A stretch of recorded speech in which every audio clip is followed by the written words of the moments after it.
Dans le film Décadence, deux hommes sont à la merci d'un impitoyable tueur en série. Il a créé un jeu dans lequel ses victimes doivent choisir entre mourir ou vivre horriblement défigurées. Il les torture, il les met à l'épreuve. En suivant ses instructions à la lettre, elles peuvent s'en tirer vivantes. Décadence n'est qu'un film. Mais dans la réalité, un livreur de pizza très discret va se trouver plongé dans une situation tout aussi abominable. C'était peut-être un jeu, mais il s'est terminé par la mort. C'était la copie meurtrière de Décadence. Comme dans Décadence, l'horrible meurtre a un rebondissement qui glace le sang. C'était énorme et tout à fait inattendu. C'était un complot complètement tordu, même machiavélique, qui malheureusement a vraiment mal tourné.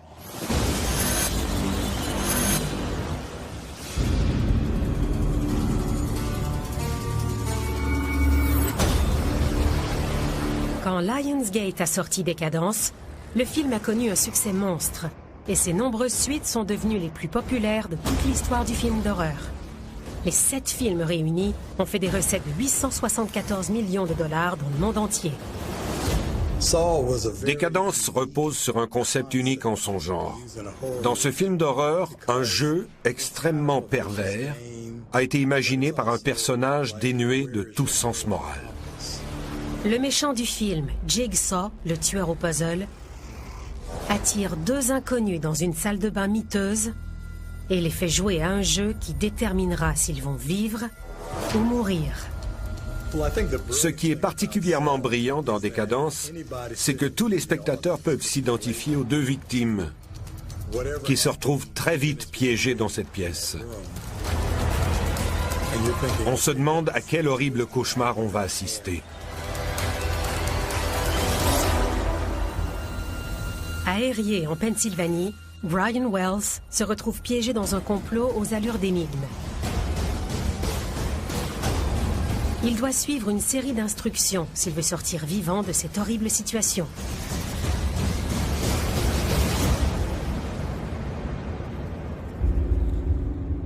Le 28 août 2003, Brian Wells entre dans une banque avec une canne et vêtu de façon très étrange. Next customer, please. Hello. How are you today? I'm fantastic. Il était très calme. Il attendait en ligne tout à fait normalement, comme les autres clients. Comme c'était l'après-midi, il devait y avoir pas mal de monde. Quelques clients remarquent l'apparence plutôt étrange de Brian. Il avait une canne et il portait un gros truc sous son t-shirt. Les gens pouvaient croire qu'il portait un genre de harnais parce qu'il avait un problème au cou. Un des clients a entendu un bruit de tic-tac. Mais ça ne l'a pas vraiment inquiété. Next customer in line, please. What can I do for you, sir? Elle a pris la feuille de papier, elle l'a dépliée et c'était écrit « Rassembler tous les employés et trouver les codes d'accès. Il me faut 250 000 $. Il a relevé son t-shirt et elle a vu qu'en dessous, il y avait une grosse boîte. Elle a tout de suite compris que c'était une bombe.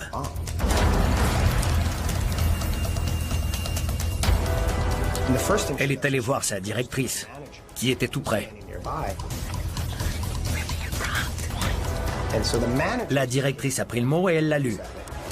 Mais elle savait qu'il fallait 2 directeurs pour ouvrir la chambre forte et ce jour-là, il n'y avait qu'elle. Ne pouvant pas ouvrir la chambre forte, la directrice cherche une façon de se débarrasser du voleur.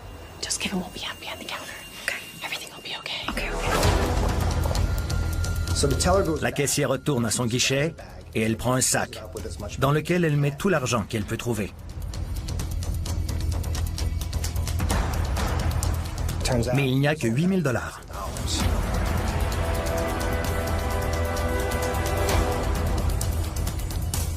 Quand l'homme sort de la banque avec le sac rempli d'argent, un client se rend compte qu'un vol vient d'être commis et il passe à l'action.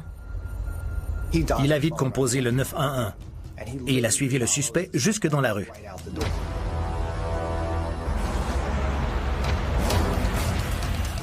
Le voleur monte dans la voiture et le témoin le voit lire ce qui lui semble être quelques pages de notes. Il s'agit d'instructions, comme dans le film Décadence. Après être sorti de la banque, il a roulé jusqu'au McDonald's, qui se trouve tout près, de l'autre côté du stationnement. Tous les policiers de la région métropolitaine se sont précipités sur les lieux. Le premier policier qui est arrivé à la banque a regardé partout et il a vu la voiture. Ce qui était particulier, c'est que la police s'attendait à ce qu'il soit déjà rendu loin. Mais il était à 30 mètres de la banque, chez McDonald's. Le premier policier s'arrête derrière le voleur, puis un deuxième policier le bloque par devant.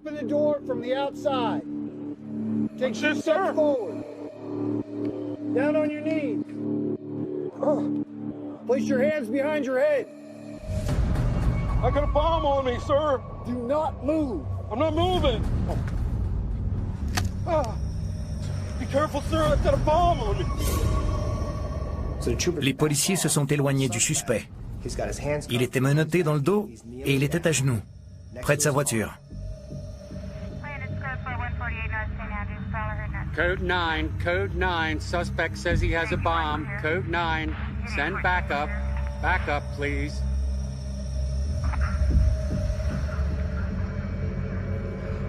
Ils ont appelé l'escouade anti-bombe, ils se sont éloignés et ils ont éloigné les curieux pour créer un périmètre assez large autour de l'individu.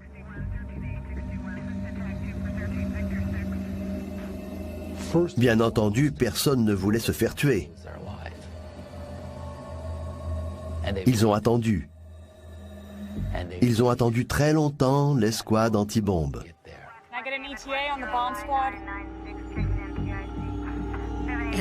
Une des chaînes de télévision d'Erie a commencé à diffuser l'incident en direct.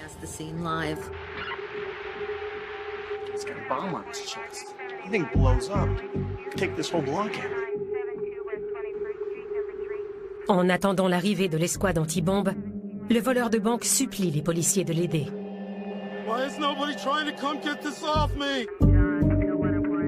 Des agents du FBI sont arrivés pour s'occuper du vol de banque. Ils se sont garés et ils ont observé la scène. Les vols de banque se terminent très rarement avec le voleur à genoux dans la rue, une bombe pendue à son cou. Les agents du FBI et les policiers identifient rapidement le voleur comme étant Brian Wells. Le voleur avait pris son propre véhicule. Ils ont passé son numéro de plaque à l'ordinateur et ils ont vu qu'il était enregistré au nom de Brian Douglas Wells.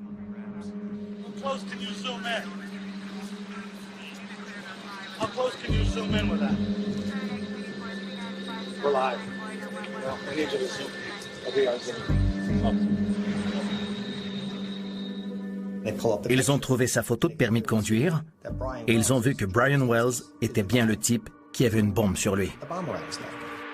Brian Wells est un livreur de pizza qui n'a pas de casier judiciaire.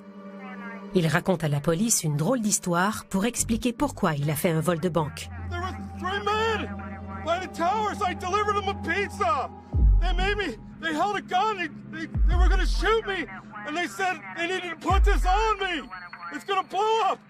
Il a crié aux policiers « Quand je suis arrivé près des pylônes, 3 hommes m'ont empoigné.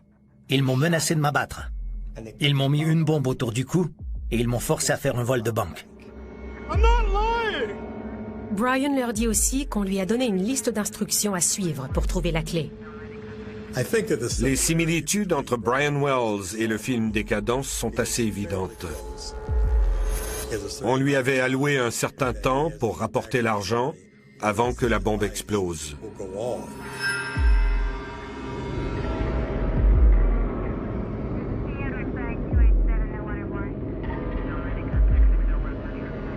La tension devait être insoutenable. Il devait se demander si la bombe allait vraiment exploser.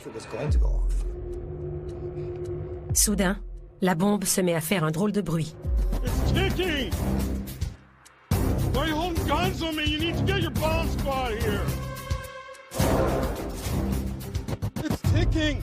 Tout à coup, il y a eu une série de bips. De plus en plus rapprochés. Il essayait de se relever. Il savait que quelque chose allait se passer.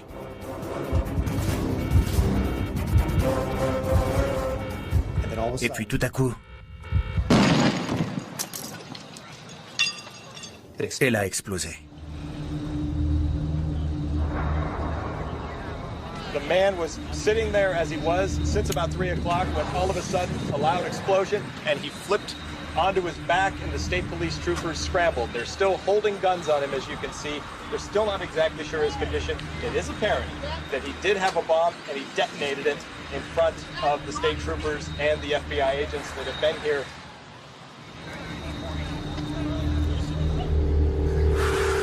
Quand la bombe a explosé, l'explosion s'est produite sur sa poitrine et il est mort sur le coup. L'enquête portant sur un vol de banque est devenue une enquête portant sur un décès. Il fallait déterminer s'il s'agissait d'un meurtre ou d'un suicide. Brian n'est mort que depuis 3 minutes quand l'escouade anti-bombe arrive enfin. Les agents sont arrivés avec tout leur équipement. Ils portaient même des masques. Ils se sont approchés très lentement de la voiture pour regarder à l'intérieur.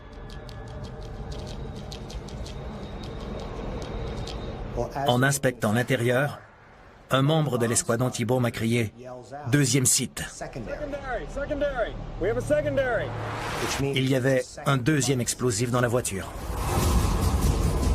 La police ne se doute pas que la mort de Brian Wells marque le début d'un long jeu du chat et de la souris avec la copie meurtrière du personnage de Jigsaw, le tueur au puzzle.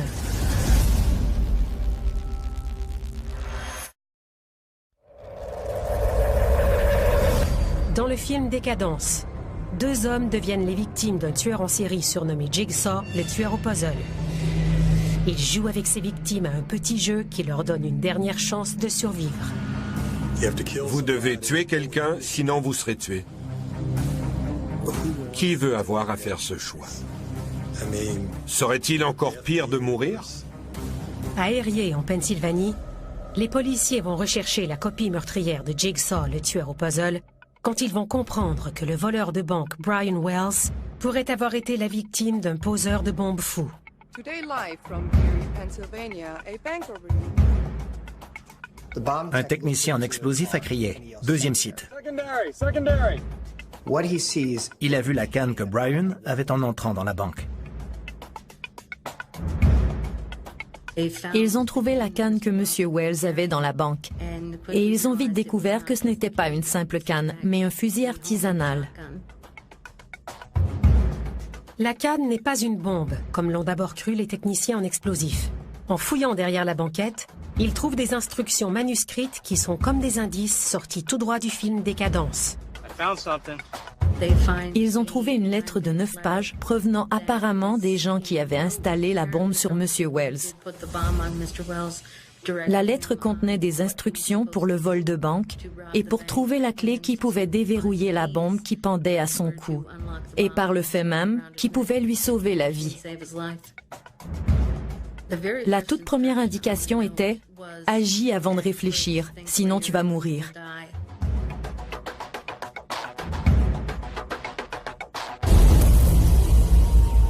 Cette lettre a révélé que Brian Wells était engagé dans une course contre la montre. Une course pour sauver sa vie.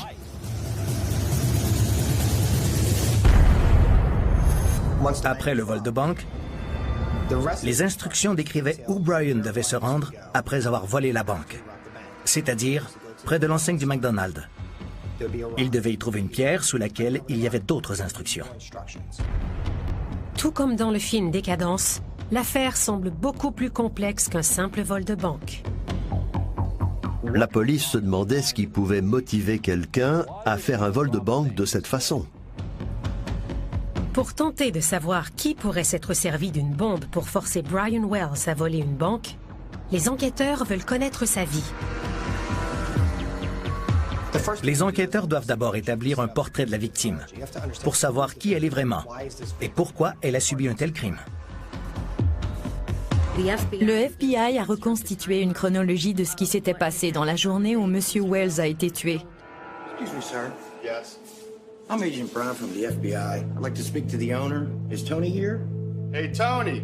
Cops are here, man. They want to talk to you. Hi, Tony. Ils sont allés à la pizzeria Mamma Mia où ils travaillaient. We would like to talk with you about Mr. Wells. Hey, Robert, can you come here for a second, please? The FBI... Des agents du FBI sont allés chez Mamma Mia parler à Tony, son patron, et à quelques employés. Entre autres, un certain Robert Pinetti, qui était un ami de Brian. You know him quite well. Hey, Robert, how are you doing? I'm Agent Carter. This is Agent Brown from the FBI. We just wanted to ask you a few questions about Mr. Wells. I'm sorry for the loss of your friend. Have you noticed any changes in Mr. Wells' behavior at all over the recent weeks? Just a shy, typical guy. He kept to himself. I don't see him doing anything like this. Yeah, I have no idea why anybody would try to do something like this to him. Les agents apprennent que Brian était discret et réservé. Pas du tout le genre d'homme à commettre un vol de banque. Brian Wells était une énigme pour plusieurs raisons.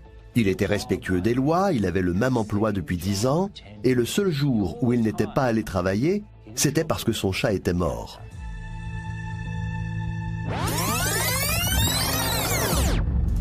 Le jour de la mort de Brian était une journée comme les autres.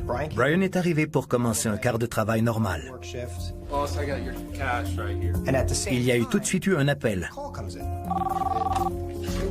Pizzeria, how can I help you? I'm sorry. Say again, please.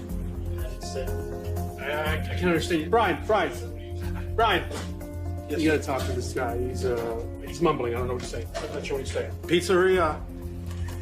What? I can't understand him either. 2 pepperoni, and you're at 8631 Peach? Are you sure about that? All right, I got it. Thank you, sir. This guy wants 2 large pepperonis at 8631 Peach. That's a dead end. Cet appel a changé la vie de Brian Wells. S'il n'avait pas fait cette livraison, il serait encore vivant. Brian s'est rendu au 8631 rue Peach. À cet endroit, il n'y a pas de maison, pas de commerce. C'est une route de terre où il y a des pylônes de transmission. Et c'est tout. À cet endroit, on ne voit rien à perte de vue. Et on est à 150 mètres de la route. À la lumière de ce que Brian avait dit à la police juste avant de mourir, les enquêteurs savent déjà ce qui s'est passé ensuite. Brian avait raconté qu'en arrivant dans le cul-de-sac pour livrer ses pizzas, il a vu 3 hommes qui l'attendaient.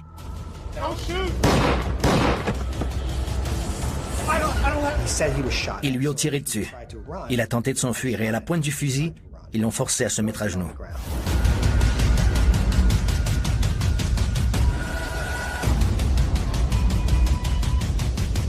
Is this a bomb? Ils lui ont dit que l'engin installé à son cou avec un collet était une bombe et qu'il devait faire un vol de banque avec cette bombe sur lui. Here are your instructions. You follow those instructions, in 50 minutes we unlock the bomb. If not, you're a dead man. Ça ressemble beaucoup au film Décadence. Après avoir kidnappé 2 hommes, Jigsaw les plonge dans une situation de vie ou de mort. Et ils ont très peu de temps pour trouver une façon de s'en sortir. Brian Wells n'arrivera pas à s'en sortir. Après le vol de banque, Brian Wells n'a pu se rendre qu'au premier endroit où il y avait des instructions, parce que tout de suite après le vol, la police l'a arrêté tout près du McDonald's. Une question demeure. Que serait-il arrivé à Brian Wells s'il avait pu suivre toutes les instructions? Quand les agents du FBI ont trouvé les instructions et les ont examinées, ils ont décidé de reconstituer le parcours que Brian aurait dû suivre le jour de sa mort. Selon les instructions suivantes, Brian devait prendre l'autoroute. Il devait rouler quelques minutes jusqu'à une borne sous laquelle il devait trouver un contenant en plastique enrobé de ruban orange, dans lequel il y avait d'autres instructions. Les agents se sont rendus à cet endroit et ils ont trouvé le contenant. À l'intérieur, il y avait des instructions pour se rendre à un autre endroit. En arrivant à l'endroit suivant, les enquêteurs ont trouvé un bocal vide dans lequel ils étaient censés trouver les clés pour déverrouiller le collet qui tenait la bombe fixée au cou de Brian. Quand ils ont vu que les clés n'étaient pas là, ils ont sûrement compris que la personne qui avait planifié ce vol de banque n'avait jamais eu l'intention de laisser vivre M. Wells. À cette étape, les policiers n'avaient aucune piste. Il fallait qu'ils s'adressent à la population dans l'espoir d'obtenir des indices et c'est devenu l'affaire du poseur de la bombe à collet. That will at least show a picture of the mechanism that was affixed around the neck of the victim entering the bank. What we're impressing upon anyone who might have observed something like this in the past, be extremely important for that person or persons to call us with specific information. Le 31 août, 3 jours après le meurtre de Brian, un autre décès ébranle les habitants d'Erie en Pennsylvanie. Robert Pinetti, l'ami de Brian qui travaillait aussi à la pizzeria Mamma Mia, a été trouvé mort chez lui. Il devait y avoir un lien entre les deux décès.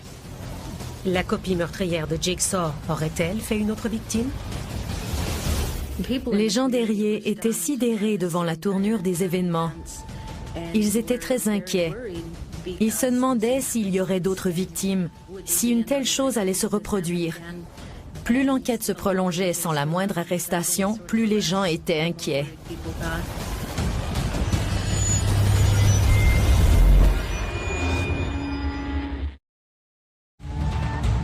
Dans Décadence, le réalisateur James Wan s'est servi d'un dispositif qui a fait ses preuves dans les films à suspense, la bombe à retardement, un accessoire qui sait tenir le public en haleine. Voilà que dans la réalité, la police doit trouver au plus vite un meurtrier encore plus terrifiant que celui du film. Ce qui est fascinant dans le film Décadence, c'est que rien n'est comme on le croit. Les motivations de Jigsaw et les raisons qui le font agir sont très complexes. C'était à peu près la même chose dans le cas du poseur de bombes d'Erie. Les enquêteurs ont un autre cadavre sur les bras. Celui de Robert Pinetti, l'ami et camarade de travail de Wells, trouvé mort chez lui. Serait-ce l'œuvre du poseur de la bombe à collet?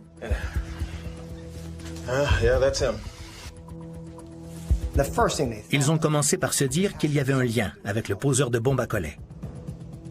Après les décès de 2 personnes très proches, on peut croire qu'il y a un lien entre les deux. Les enquêteurs trouvaient ça très bizarre. La police et le FBI ont trouvé ça étrange.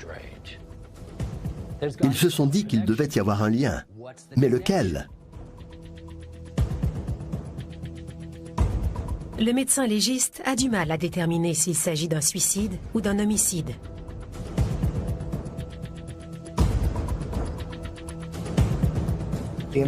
Les enquêteurs ont trouvé des aiguilles, des accessoires reliés à la drogue et un corps. Ils devaient se demander s'il était mort d'une surdose, s'il s'était suicidé ou si le meurtrier avait fait une mise en scène pour s'en tirer en brouillant les pistes. En fouillant dans le passé de Pinetti, les enquêteurs finissent par se dire qu'il n'y a peut-être aucun lien entre sa mort et celle de Brian Wells. Pinetti était toxicomane depuis très longtemps et c'était bien connu. On aurait pu croire qu'il y avait un lien, mais ce n'était pas le cas. C'était simplement un étrange concours de circonstances. Une pure coïncidence. Malgré tous leurs efforts, les enquêteurs n'ont pas pu trouver de lien entre ce décès et celui de l'homme à la bombe. La mort de Pinetti est officiellement classée comme une mort accidentelle par surdose et les enquêteurs sont engagés dans une course contre la montre pour résoudre cette étrange affaire. L'enquête piétinait, mais grâce à toutes les informations qu'ils avaient amassées, les enquêteurs et les agents du FBI ont pu établir un profil pour tenter de trouver qui était le poseur de la bombe à collet. Ils commencent par examiner le t-shirt que Brian Wells portait lors du vol de banque. Le t-shirt que Brian Wells portait par-dessus la bombe était un t-shirt Guess.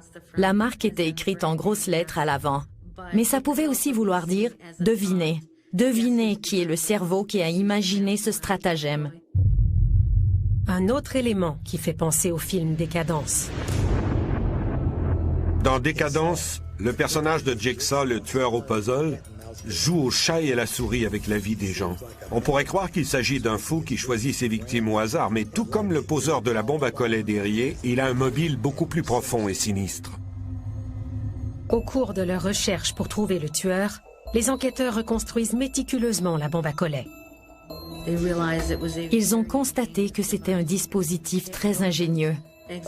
Il n'était pas très compliqué, mais il y avait beaucoup de faux indices et d'éléments que les hommes de l'escouade des explosifs auraient eu du mal à comprendre.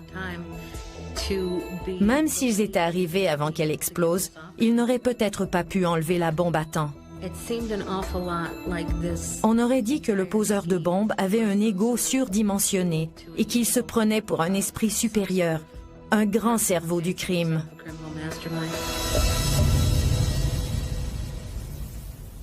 Pendant que le FBI tente d'établir le profil du mystérieux poseur de bombes, la police reçoit un appel sidérant qui va complètement changer le cours de l'enquête.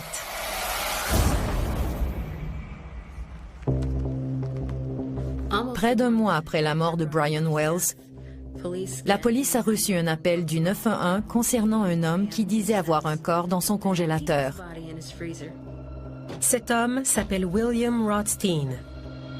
Mr. Rothstein? Yes. You called 911? Yes, I did. About a body? Yes. Please step outside.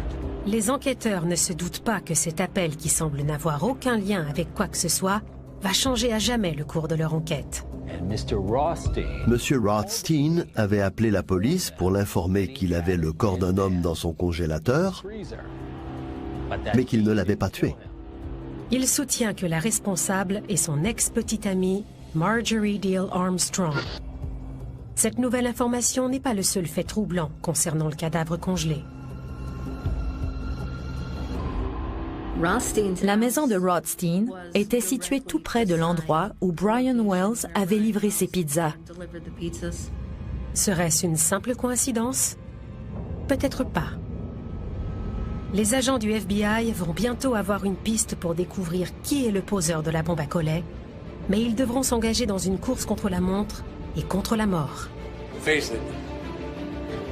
The truth dies with me.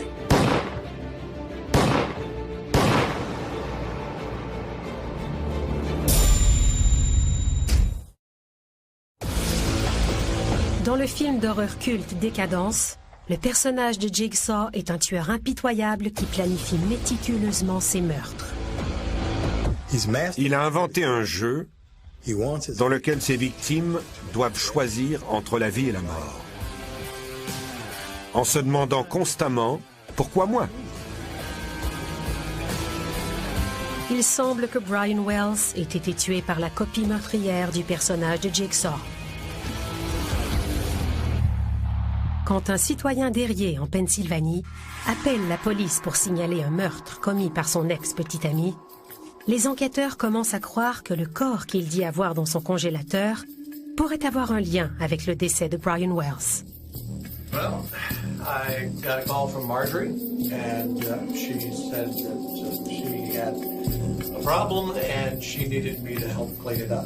Can you please give us Marjorie's full name? Marjorie Deal Armstrong. Okay, please continue. She told me that she had had a fight with her boyfriend, James Roden, and had shot him in the back with a shotgun. Rothstein a dit à la police que le corps qui se trouvait dans son congélateur était celui de Jim Roden, le petit ami de Marjorie Deal Armstrong. Pourquoi Marjorie aurait-elle voulu tuer Jim Roden, son petit ami? Pourquoi avait-elle demandé de l'aide à son ex-petit ami, William Rothstein? The place was a mess. I mean, blood was everywhere. And she wanted me to clean it up and dispose of the body. Why would you come forward now to confess all this? I'll have to admit, she did pay me $70,000. $70,000. Well, is there anything else you want to add? Well, I just want everybody to know that I had nothing to do with this Brian Wells case. Brian Wells, you mean the color bomber? Les enquêteurs ont trouvé très étrange que cet homme qu'ils questionnaient au sujet d'un cas tout à fait différent leur dise qu'il n'avait rien à voir avec l'homme à la bombe à collet. So why'd you tell us that now? It only draws our suspicion to you that you might be somehow involved with this case as well. Are you involved? Le FBI veut surveiller Rothstein. Il est arrêté et accusé de profanation de cadavres. Les journalistes locaux s'emparent de l'histoire. Quand il y a beaucoup de journalistes qui s'intéressent à une affaire, les enquêteurs peuvent tirer profit de la situation. Et c'est exactement ce qu'ils ont fait. L'affaire est médiatisée et très vite, un témoin se manifeste. Il dit à la police avoir vu William Rothstein se servir d'un téléphone public le jour du décès de Brian Wells.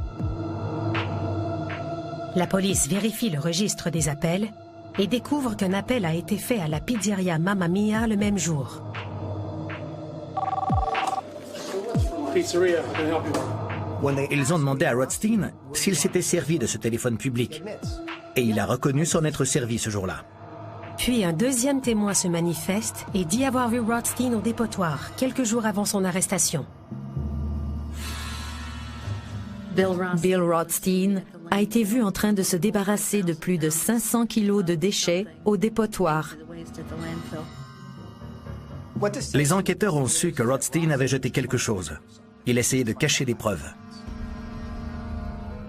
Les enquêteurs ont commencé à croire que Bill Rothstein était impliqué dans l'affaire, mais il leur fallait une preuve irréfutable. Cette preuve leur sera fournie par une source tout à fait inattendue. Il y avait une personne qui voulait lier Rothstein au meurtre de Brian Wells.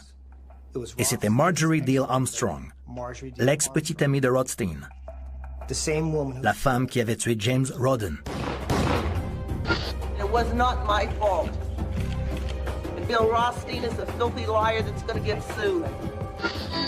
La police est loin d'avoir tous les éléments nécessaires pour résoudre l'affaire du poseur de la bombe à collet. Après son arrestation, Marjorie Diehl Armstrong s'est mise à parler. Elle a beaucoup parlé. Bill created the bomb. He built the bomb? Bill had this big idea to have Brian Wells. He was gonna go rob a bank for us. Elle a raconté que William Rothstein avait joué un rôle dans la mort de Brian Wells. The story doesn't make much sense. Les enquêteurs ont vu qu'ils avaient un problème énorme parce que cette femme était dérangée.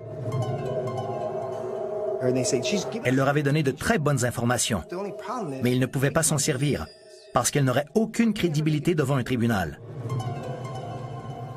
Comme ils ne pouvaient pas se servir du témoignage de Marjorie Diehl Armstrong et qu'ils avaient très peu de témoins à part elle, ils se sont dit qu'il fallait arriver à faire craquer Rothstein. Mais le FBI allait bientôt apprendre quelque chose que personne n'avait vu venir. We need to talk. We know you're involved. Involved? Where did you hear this from? Your ex-girlfriend, Marjorie, told us everything. Marjorie?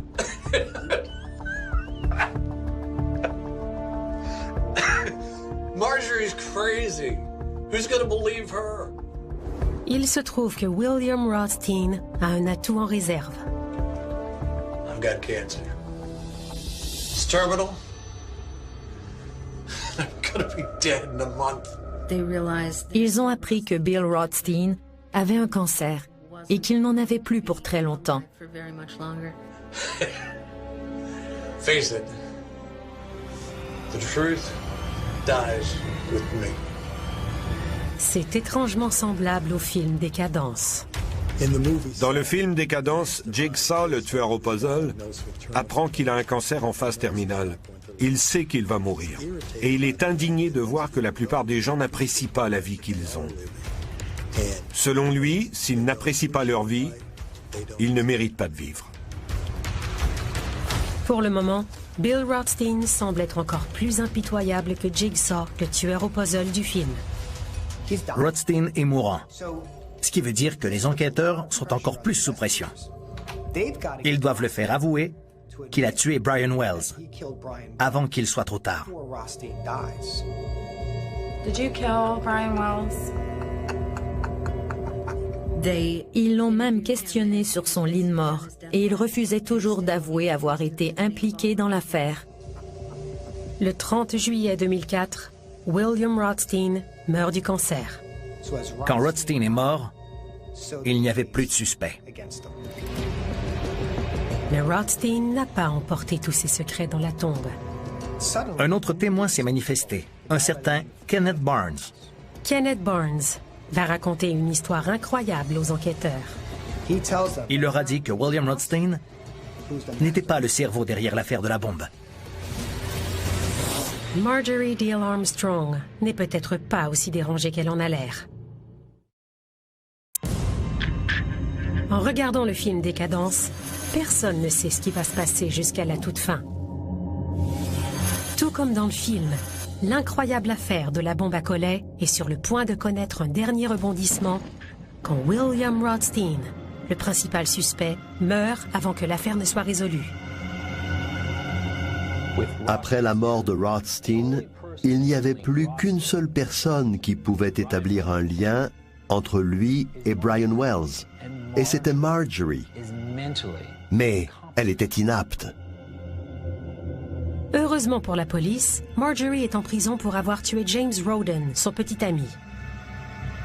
La police n'arrive toujours pas à établir un lien entre la mort de James Roden et l'affaire Brian Wells, l'homme à la bombe. Les enquêteurs vont bientôt se poser une autre question. Qui est le vrai cerveau derrière ce meurtre étrange? Une fois en prison, Marjorie prétendait avoir des informations concernant l'affaire de la bombe à collet. Elle voulait s'en servir comme monnaie d'échange. Can you get me out of here and find me another place? Yeah, sure. If you cooperate with us, we'll see what we can do. La police accepte et elle commence à parler.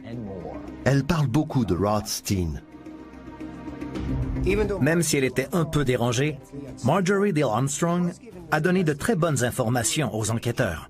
I gave Bill, for the bomb, the timer. Marjorie a dit aux enquêteurs que les minuteries étaient de marque Sunbeam et elle les a décrites à la perfection. Cette information n'avait pas été divulguée et seule une personne impliquée dans l'affaire pouvait connaître ce genre de détails. Puis, le FBI reçoit une information tout à fait inattendue. Un nouveau témoin s'est manifesté, un certain Kenneth Barnes. Ce type était en prison. Il purgeait une peine pour une affaire de drogue et il voulait sortir de prison. Barnes leur a dit que Bill Rothstein n'était pas le cerveau derrière l'affaire de la bombe et que c'était plutôt Marjorie Diehl Armstrong. Il leur a dit qu'il était le compagnon de pêche de Marjorie et qu'il la connaissait depuis des années. En fait, Marjorie Diehl Armstrong avait demandé à Kenneth Barnes s'il pouvait l'aider à tuer son père. Marjorie révèle à Ken que son père est immensément riche. Marjorie était la dernière héritière vivante et elle croyait qu'à la mort de son père, elle hériterait de toute sa fortune. Would you do it? Elle a demandé à Kenneth Barnes s'il pouvait tuer son père. Il a dit avoir répondu à la blague qu'il pourrait le faire pour 250 000 $, mais que Marjorie Diehl Armstrong l'avait pris au mot. C'est à ce moment-là qu'elle a eu l'idée du vol de banque. Elle voulait payer Kenneth Barnes pour qu'il tue son père. C'était elle qui avait tout planifié, du moins au dire de Ken Barnes. Elle avait convaincu plusieurs personnes de l'aider.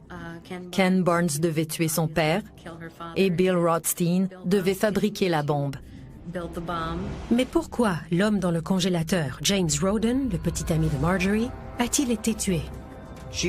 Elle avait aussi demandé à James Roden de l'aider, de faire partie du complot. Il avait accepté, mais quand il a découvert de quelle somme elle allait hériter de son père, il l'a menacée. Il lui a dit qu'il l'aiderait, mais qu'elle devait lui donner plus d'argent, sinon il irait à la police. C'était un risque que Marjorie ne voulait pas prendre, et elle l'a tué.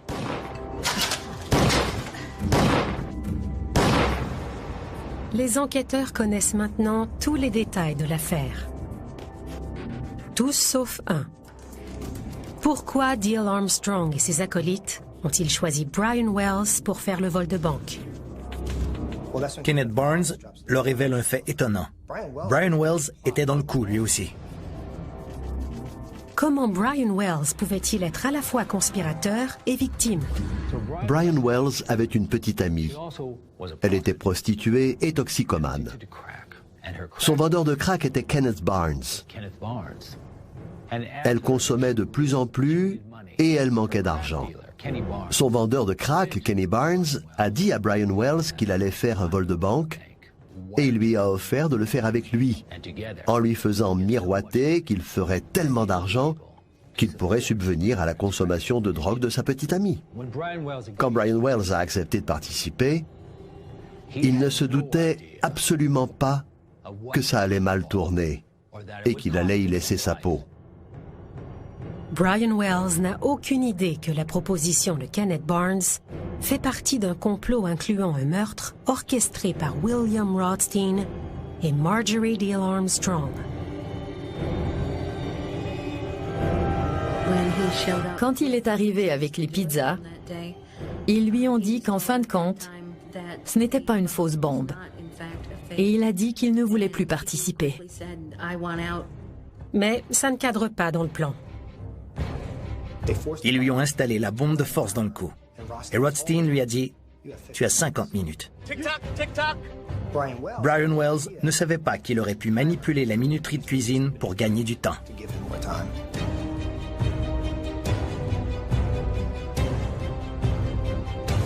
Le 1er novembre 2010, Marjorie Dale Armstrong est reconnue coupable et condamnée à une peine de 30 ans de prison pour sa participation au complot. Did you make the bomb? Barnes écope d'une peine de 45 ans de prison qui est réduite à 20 ans quand il accepte de coopérer avec les autorités. William Rothstein et Brian Wells sont aussi reconnus à titre posthume comme étant des co-conspirateurs. Une seule question continue d'embêter les enquêteurs. Qui était le véritable cerveau derrière le complot de la bombe à collet? Les enquêteurs se demandent encore si Rothstein était le cerveau de l'affaire ou s'il n'était qu'un simple pion de Marjorie. À mon avis, Rothstein a accepté de commettre ce crime parce qu'il savait qu'il avait le cancer et qu'il allait bientôt mourir. Il voulait qu'après sa mort, on se demande très longtemps s'il était le cerveau de ce coup fumant. Quand on étudie cette affaire, on revient toujours au pauvre Brian Wells. Au pauvre homme qui était seul, qui ne se doutait absolument pas qu'il risquait sa vie pour ces égoïstes qui se foutaient complètement de lui. C'est triste, parce que c'est lui qui est mort. C'est lui qui a été tué. Il voulait simplement rendre sa petite amie heureuse. Et pour ces manipulateurs égocentriques qu'étaient Rothstein et Marjorie, ce n'était qu'un jeu. Un jeu qu'ils jouaient avec des vies humaines. C'est triste et en définitive presque inimaginable. Tout comme l'inoubliable film Décadence, l'affaire de la bombe à collet restera ancrée dans nos mémoires. Ce qui est fascinant dans le film Décadence, c'est que rien n'est comme on le croit. Les motivations de Jigsaw et les raisons qui le font agir sont très complexes. C'était à peu près la même chose dans le cas du poseur de bombes d'Erie. Aujourd'hui encore, les gens se demandent pourquoi il s'est donné tant de mal pour commettre un vol de banque. C'est sans doute ce que voulait ce poseur de bombes. Qu'on se souvienne de lui, qu'on ne l'oublie jamais.